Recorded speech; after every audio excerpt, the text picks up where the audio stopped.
오늘 말씀 3절에 있는 심지가 견고한 사람이라는 이 말부터 오늘 설교로 시작 문을 열려고 합니다.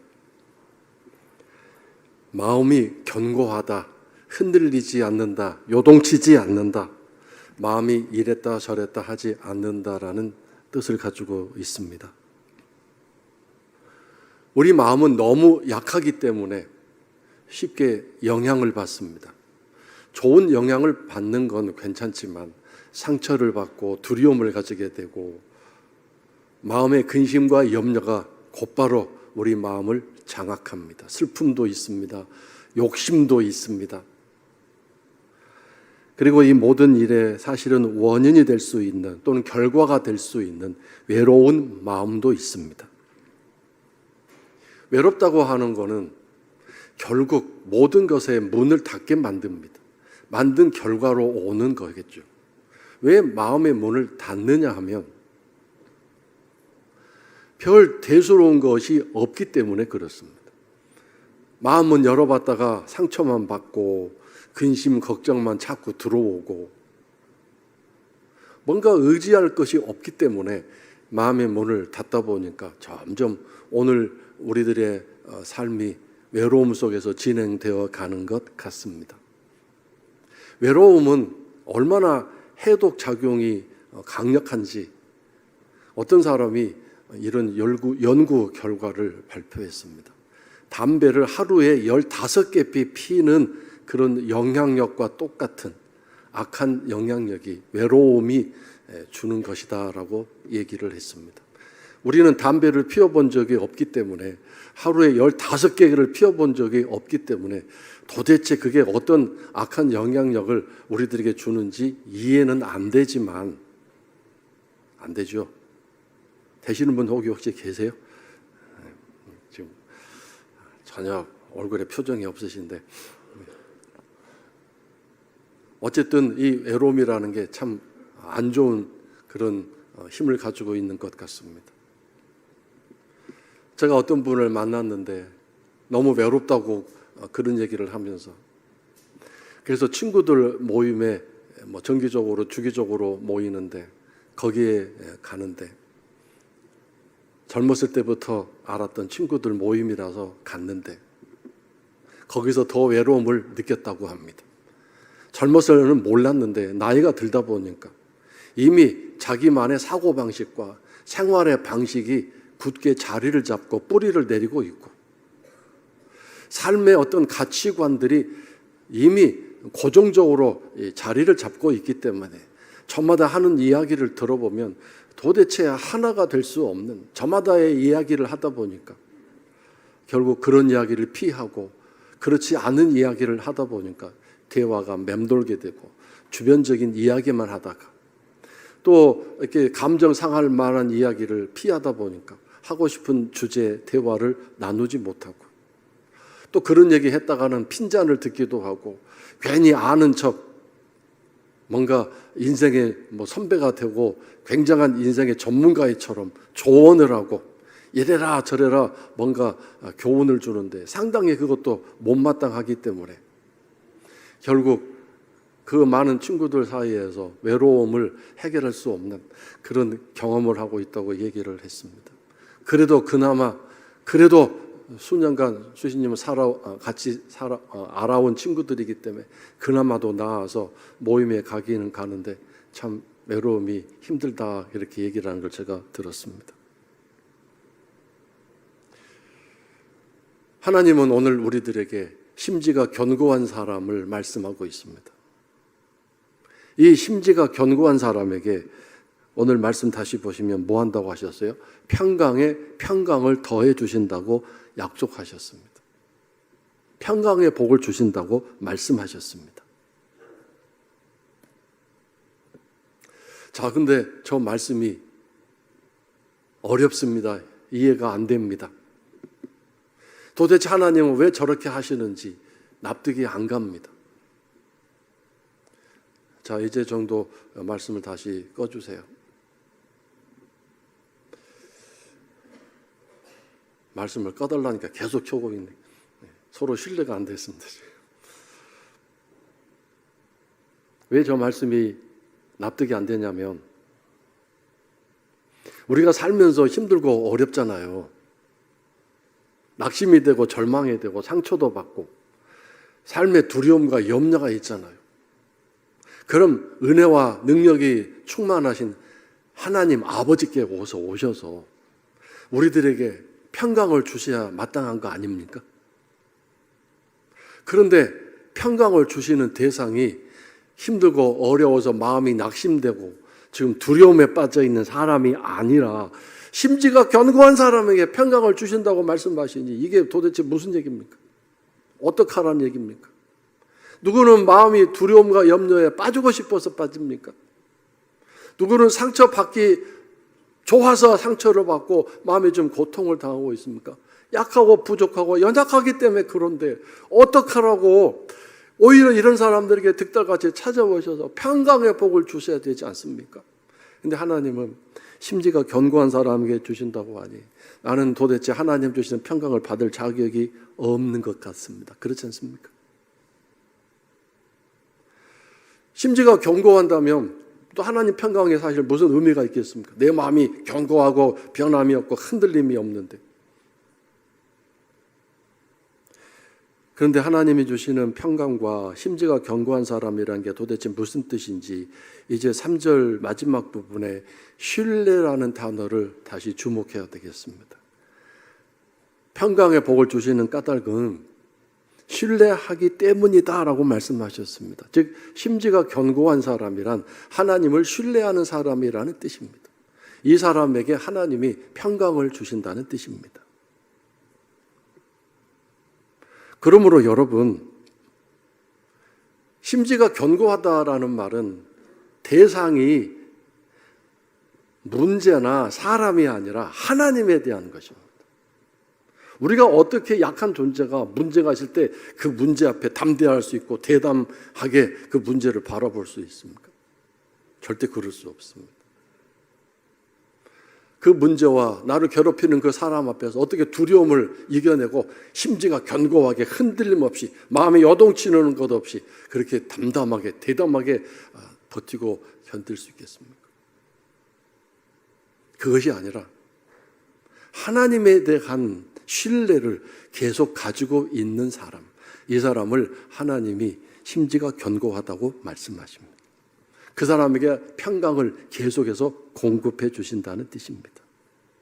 그러므로 여러분, 심지가 견고한 사람이란 하나님을 신뢰하는 사람이다. 그런 뜻입니다. 그다음에 이 평강이라는 것은 샬롬을 뜻하는데 완벽하다, 부족함이 없다라는 뜻입니다.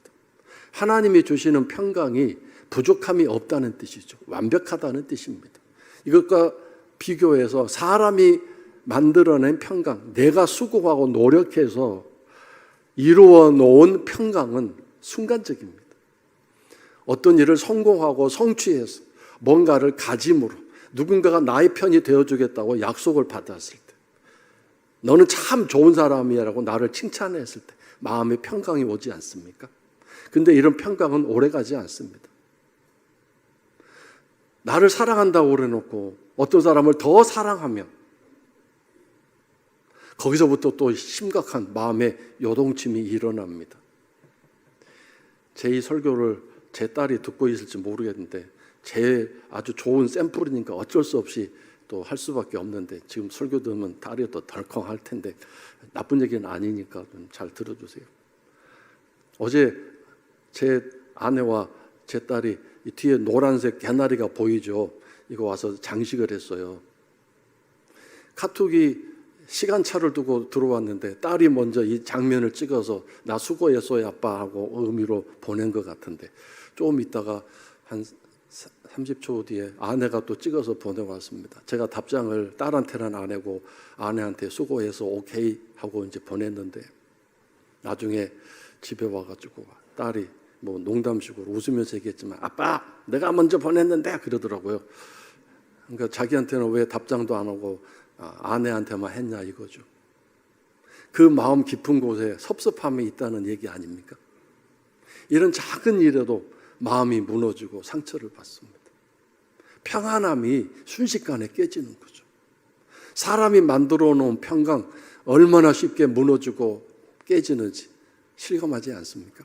그런데 하나님이 주시는 평강은 절대 그런 일이 없다는 뜻입니다. 왜요? 평강의 평강을 계속해서 그 평강이 무너지는 순간 또다시 평강을 주시고 또 평강으로 채워주시기 때문에 그 평강이 완벽한 샬롬이 된다는 뜻입니다. 하나님이 이 평강의 복을 주신다는데 성도 여러분들이 이 복을 누리시기를, 이 복을 간구하시고 소망하시기를 주의 이름으로 축원합니다. 사람이 주는 평강, 물건이 주는 평강, 내 상황과 조건이 주는 평강도 좋지만 그거 영원하지 않습니다. 온전하지 않습니다. 그것만 바라보고 있다가는 싸움이 나고 다툼이 납니다. 왜냐하면 그런 평강 간신히 이루어 놨는데 그걸 공격하고 그것을 손상시키면 얼마나 화가 나겠습니까? 그것이 아내랄지라도 남편일지라도 이건 걷잡을 수 없는 분노와 섭섭함이 일어나게 되는 것입니다. 왜 내 평강을 깨트리냐 이거죠. 나를 평강의 복으로 더 평강으로 주지는 못할 망정 당신이 나한테 뭐 해준 게 있다고 내 평강을 깨트리느냐, 공격하느냐, 방해하느냐, 이런 분노와 섭섭함이 일어날 수 있겠죠. 자, 이제 4절을 보겠는데 4절에서 뭐라고 말씀하셨냐면 하나님을 영원히 신뢰하라고 그랬습니다. 이 영원이라는 단어는 계속하다 그런 뜻입니다. 계속 하나님을 신뢰해라. 즉 쉽게 말해서 계속해서 하나님 앞에서 심지가 견고해져라 그런 뜻입니다. 왜냐하면 그렇게 해야 하나님의 평강의 복을 계속 공급받을 수 있기 때문입니다. 하나님의 평강은 한 번 받는 것으로 되는 것이 아니라 계속 공급받아야 되는데, 물론 하나님이 주시는 평강은 완벽하지만 우리의 삶이 요동치고 있기 때문에 그렇습니다. 우리의 마음이 너무 약하기 때문에 그렇습니다. 거기에 관심을 가지게 되고 거기에 영향을 받다 보니까 하나님을 향한 신뢰가 무너질 수 있고 의심하게 되고 하나님을 향한 믿음이 이렇게 약해질 수 있기 때문에 그런 상황 속에서 절대로 흔들리지 말고 하나님 신뢰하고 하나님만 바라보고 하나님을 향하라는 뜻입니다. 하나님을 신뢰하라는 말이 바로 그런 뜻이죠. 그러면 하나님이 계속 평강을 공급해 주신다고 약속하셨습니다. 자, 이제 이 이야기를 더 발전시켜서 한 가지 질문을 함으로써 이 이야기를 계속 더 깊이 생각해 보도록 하겠습니다. 성도 여러분들이 이 심지가 견고한 사람만 평강의 복을 받는다, 하나님을 신뢰하는 사람만 샬롬이 된다라고 이것을 또 공식화하지 않기를 바랍니다. 왜냐하면 우리들의 신앙이, 우리들의 믿음이 하루 24시간 365일 언제나 견고할 수 있습니까? 그렇지 않습니다.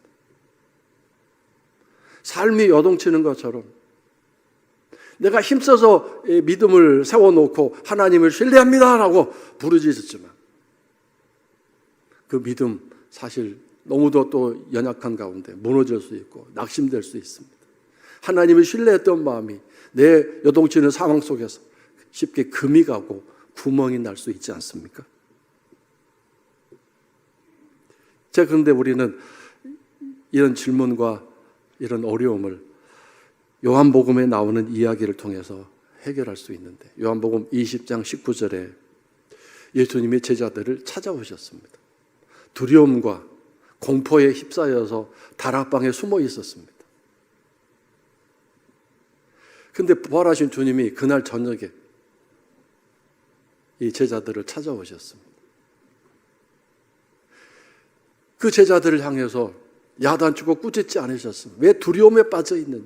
왜 마음이 굳건하지 못하고 나를 신뢰하지 못하고 그렇게 공포에 쌓여서 이 다락방에 문을 다 걸어 잠그고 숨어 있느냐? 내가 너희들을 어떻게 쓸 수 있겠냐고 야단침으로써 그 대면을 시작하지 않으셨습니다.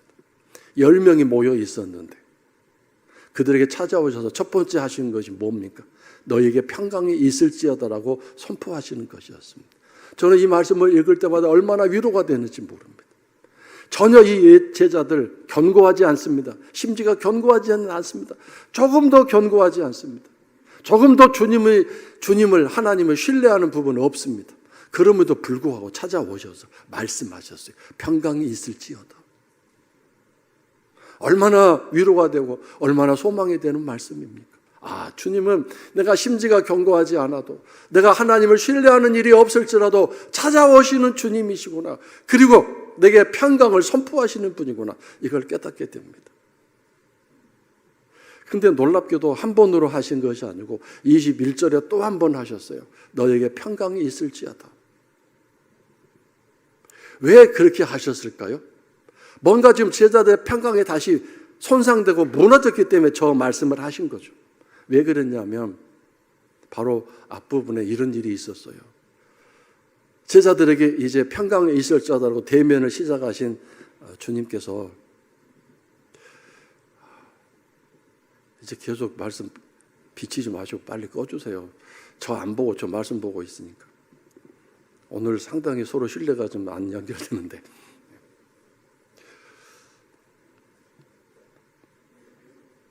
제자들에게 당신의 손을 보여주시고 옆구리를 이렇게 걷어서 보여주셨어요. 근데 옆구리를 보여주실 때 좀 제가 상상을 해봤는데 상당히 난처하지 않았을까요? 우리 같으면 이거 걷으면 되는데 거기는 옷이 쫙 한 벌로 돼 있잖아요. 그래서 그 옆구리 보여주시려면 위에서부터 벗든지 아래에서부터 걷어 올리셨을 텐데 뭐 남자끼리 있으면 괜찮겠지만 그런 모습이 또 연출됐겠죠. 서슴없이 이 옆구리를 보여주셨어요. 그 옆구리가 얼마나 흉측한 흉터가 있겠습니까? 큰 창이 들어왔다 나갔는데 손바닥에는 우리가 생각하는 그런 매끈한 못이 아니라 저 배를 만들 때 쓰는 끌과 같은 그런 거칠고 두꺼운 그런 못이죠. 그 자국이 손에 있지 않습니까? 그래서 기껏 주님 처음에 오셔서 평강할지어다, 평강이 있을지어다라고 선포하셨어요. 그래서 능력과 권능의 선포에 따라 평강이 그들 마음속에 자리 잡고 있었는데 그 다음에 주님이 이 흉터, 상처, 흔적을 보여주시니까 곧바로 그들이 불안해하고 두려워하고 평강이 영향받기 시작한 거죠. 미안하기도 하고 부끄럽기도 하고 죄송스럽기도 하고 온갖 혼합된 감정이 그들 마음속에 뒤범벅이 되면서 또 한편 우리를 야단치시는 건 아닐까? 우리를 혼내시는 건 아닐까? 어떻게 너희들 나를 빼놓고 도망쳤느냐라고 그렇게 혼내시는 건 아닐까라는 두려움도 막 이렇게 올라오기 시작했을 것입니다. 그런 상황 속에서 예수님이 평강이 너에게 있을지어다라고 선포해 버리신 것입니다. 이 말씀도 또한 얼마나 위로가 되는지 모릅니다. 주님 앞에 섰을 때 내 부족함, 연약함 뿐만 아니라 내 죄악됨과 그 주의 밝은 빛 아래에서 감춰지지 못한 나의 그 더럽고 추악한 모습들 낱낱이 드러날 때 그렇잖아요. 예수님 앞에 그 상처를 통해서 자신들의 그 연약함 뿐만 아니라 하나님 앞에 그 주 앞에 잘못했던 그 실수와 죄악들 예수님을 배반하고 도망쳤던 그런 모든 것들이 순식간에 또 일어나는 거죠.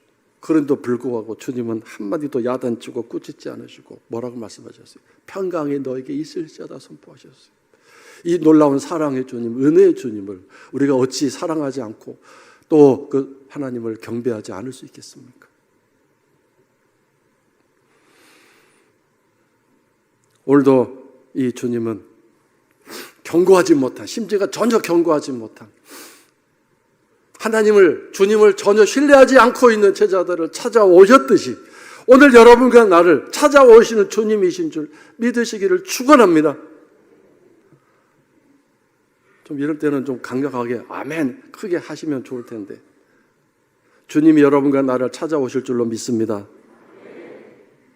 이렇게 좀 크게 하시면 그래 너희가 나를 신뢰하는구나 기뻐하시지 않겠습니까? 근데 한 가지 문제가 있습니다. 어떤 문제가 있냐면 예수님의 제자들을 찾아오셨을 때는 육신의 모습 여전히 갖고 계셨고 그렇게 찾아오셨고 그리고 육성으로 음성으로 그들 귀에 들려주셨습니다. 평강이 있을지어다 선포가 그들 귀에 들려졌습니다. 그것이 그들에게 받아들여주고 인정되어주고 그들이 그 안에 들어올 수 있는 뭔가 접촉점이 이 음성이나 육체적인 모습을 보는 가운데서 오감을 통해서 그들에게 온 거죠. 오감. 그런데 오늘 우리들 이 시대에는 주님이 눈에 보이지 않습니다. 주께서 찾아오셨는데 보이지 않습니다. 우리 육신의 눈으로 볼 수 없습니다. 그리고 평강이 있을지라고 기껏 선포했는데 그것이 내 귀에 들리지 않습니다. 오감의 방법으로는 통하지가 않습니다. 문제는 내 안에 영적인 감각, 육감, 여섯 번째 감각, 영적인 감각이 지금 살아있느냐, 여기에 문제가 있습니다.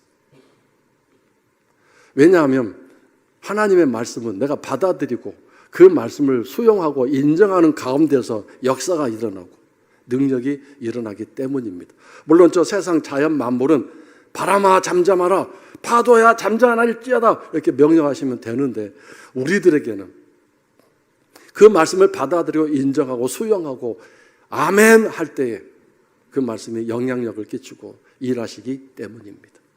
물론 죽은 사람 또는 어떤 극적인 상황 속에서는 명령으로 그 상황을 만들어내시고 이끌어내시지만 일상적인 우리 삶 속에서의 하나님과 주님의 관계는 내가 반응을 보여야 합니다. 그 반응을 보이는 게 뭐냐면 신뢰한다는 뜻이에요. 그런데 내 영적인 감각이 무뎌져 있고 막혀 있고 다른 것에 억눌려 있는데 주님 찾아오신 것도 깨달을 수 없고 주님이 내게 그렇게 말씀하시고 명령하셨는데 그걸 듣지 못한다면 어떻게 되겠습니까? 아무 일도 안 일어나는 거죠.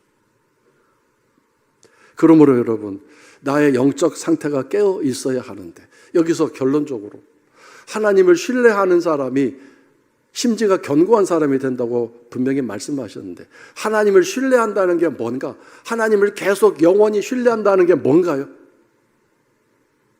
믿음이 구체적으로 내 삶에서 적용되고 드러나는 것이 신뢰입니다. 믿음은 내 안의 상태를 말합니다. 하나님을 향한 내 마음의 상태를 말하는데 그것이 일상적인 삶에서 구체적으로 행동으로 뭔가 드러나 있는 것, 그때 네가 정말 하나님을 신뢰한다라고 말할 수 있습니다. 그러면 가장 첫 번째 하나님을 신뢰하는 나의 행동, 나의 삶의 모습은 뭐라고 얘기할 수 있을까요? 아마 문제에 대항하고 고난과 고통에 대해서 물러가라 하면서 담대히 당당하게 대항하고 싸우는 것일까요? 내 마음에 막 고통과 아픔을 주는 일에 대해서 사람에 대해서 저항하고 버티고 견디는 것일까요? 물론 그것도 믿음의 한 부분이겠지만 하나님이 원하시는 신뢰는 그것이 아니라 가장 먼저 기도입니다. 우리가 너무 많이 들어왔고 너무 쉽게 생각하는 기도입니다. 기도가 하나님을 신뢰하는 첫 번째 증거이고 표징입니다. 그리고 예배와 말씀 묵상입니다. 하나님을 신뢰하기 때문에 이 고난스러운 삶에서, 고통스러운 삶에서, 바쁘고 복잡한 삶 속에서 기도를 쉬지 않습니다. 하나님의 원하시는 뜻에 따라서 기도를 합니다. 지난 주일 새벽 기도 때 우리의 수준 높은 기도는 말씀대로 기도하는 것이지만 더 중요한 것은 하나님 뜻대로 하는 기도입니다. 그리고 말씀 묵상입니다. 내가 말씀을 공부하고 내가 말씀을 읽는 것이 아니라 그 말씀이 나에 대해서 뭐라고 말씀하시는지, 그 말씀이 나의 삶에 대해서 뭐라고 말씀하시는지 듣기 위해서 그 말씀 앞에 마음의 무릎을 꿇고 엎드리는 시간입니다. 그것이 말씀 묵상입니다. 그리고 예배입니다.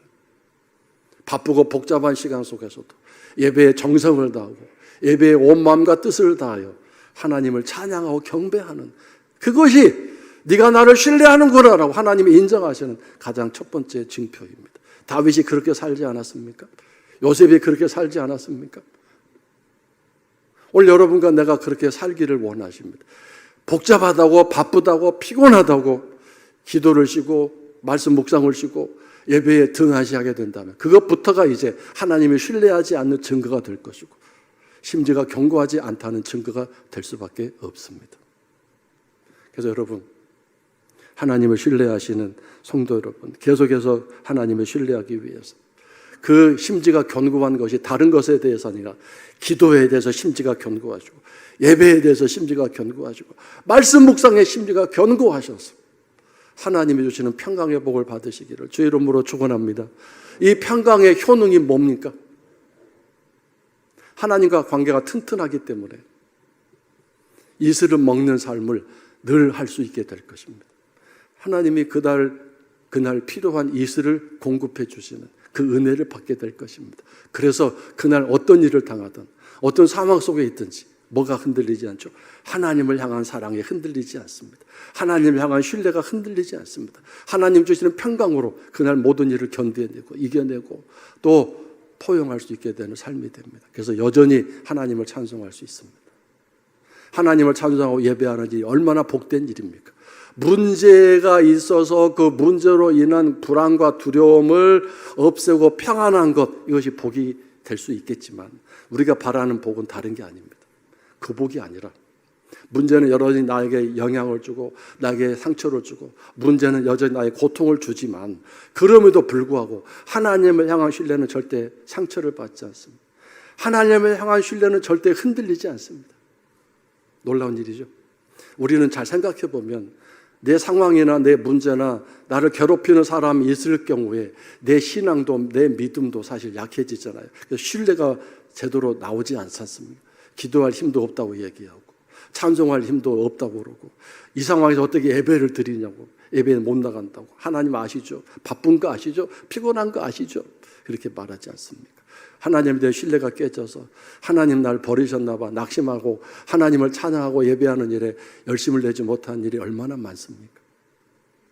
기적 중에 기적, 은혜 중에 은혜가 그 모든 힘들고 어려운 상황 속에서도 하나님을 끝까지 예배하고 기도하고 말씀을 펼쳐 읽게 되는 그 일이 기적 중에 기적이고 하나님 은혜를 받는 이슬을 공급받아 하루하루 견디는 복된 삶이구나.